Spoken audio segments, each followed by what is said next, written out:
Good morning, everyone. My name is Santi Ortega, and I am one of the senior investigators of this project. Today, I will be presenting the results of our mechanical thrombectomy access score on behalf of all these investigators. These are my disclosures. None of them are relevant for this talk. And over the next 10 minutes, we are going to try to share with you how we came up with this idea. Then we'll talk a little bit superficially about the design of the score, and we'll finalize with basically talking about the conclusions and future directions. Initially, the availability of mechanical thrombectomy for acute stroke was what drove us to really come up with this idea. And I don't need to tell this audience that really a stroke is the long neglected pandemic. There are globally nearly 40 million of patients who suffer a stroke per year, and nearly 5.2 million people who die from acute stroke. If we actually look into geography, developing countries actually have the higher percentage of deaths as well as disability. And when we compare with something that we went through very recently, a stroke can kill as many people as the pandemic did kill throughout the entire last 5 years. But the important thing is we have a very effective therapy since 2016 that can really treat acute stroke effectively, specifically the stroke caused by large vessel occlusion. And that therapy can treat those patients within the first 24 hours after symptom onset. More importantly, even though there might be a high investment in the initial procedure, the therapy is highly effective in both developed and developing countries. And why is this? But what's the reason for this therapy not to be widely spread?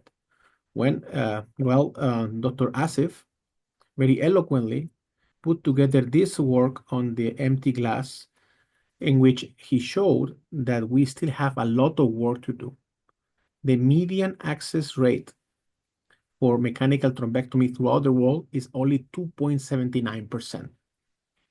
When we divide that in countries that are in the upper middle or lower middle income countries are the ones who suffer the most these disparities. When we look into also how we can measure why these disparities occur, we came up with three main pillars in which can explain some of the limitations by which mechanical thrombectomy cannot be applied in these countries.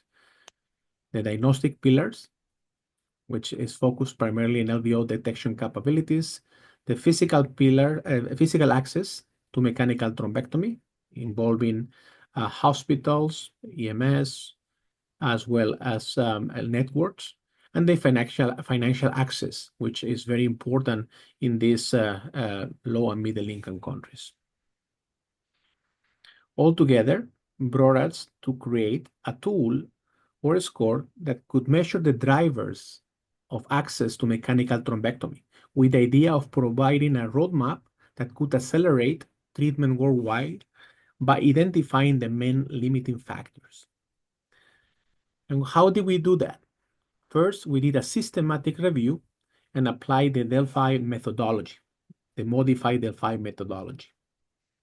Initially, 4 independent reviewers looked into specific terms and identified nearly 3,000 articles that were thoroughly screened, in which they talk about some kind of access or mechanical to stroke or mechanical thrombectomy. After screening, a total of 121 articles were selected and read in detail. From those, 34 key attributes were identified as potential drivers of to access of mechanical thrombectomy. In a second stage, international panel composed by 6 international experts review the definition of the attributes and analyze those attributes in different meetings. They remove or merge attributes that they had a lot of association or correlation and eliminated the ones that decided could not improve or access to mechanical thrombectomy. After that, a third round with these selected attributes was performed. And in this, the consensus was that there were 12 very defined attributes that really were important to consider mechanical thrombectomy access. Those 12 attributes were actually weighted from 0 to 3 in order to really weight and evaluate the degree of potential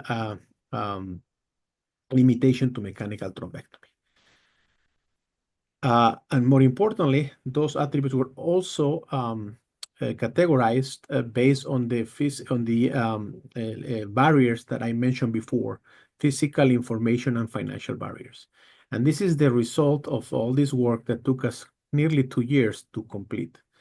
Those 12 attributes can be seen here by color-coded, based on their information, based on the type of barrier that they belong to, and they're weighted 0 to 3. 0 being the worst access to mechanical thrombectomy, or the main being considered a main barrier, and 3 being kind of the most or the least of the barriers to mechanical thrombectomy. I'm not going to get into detail. This is all clearly defined in the paper, but these are the ones that can really create this scale that goes from 0 to 36, 0 being the worst, 36 being the best score. And additionally, from the scale, we can create these radar maps that can give us examples from different countries and identify the areas in which we have to have the major or pay the most attention, and perhaps consider investing the resources available to improve access to mechanical thrombectomy. Even though we are very proud of this work, there are several limitations of our score. Number one, that the data we use to create the scale is primarily from high-income countries, which may necessitate some score adjustment later on when applied to low and middle-income countries. Additionally, the defined panel, even though we're 6 international experts, the majority are from North America, 4 of them. And that is a little bit of a limitation, despite the wide knowledge in global health and stroke health interventions. And just to finalize, I want to conclude by saying that the MTA score is a really pioneer step in quantifying and identifying the multifaceted barriers to mechanical thrombectomy access at global scale. This scale could targeted interventions and informing strategic planning based on the main attributes that might be affected. And also the weighting can really guide us to determine how much of resources need to be applied to these main barriers. However, continuous refinement and prospective validation of this scale will be crucial in ensuring its effectiveness and adaptability to a diverse healthcare environments in different countries. I want to thank you for your attention, and for more detail about this scale, I invite you all to read our recent publication, just print out recently in the Journal of Stroke. Thank you so much for your attention, and I hope you keep enjoying the webinar.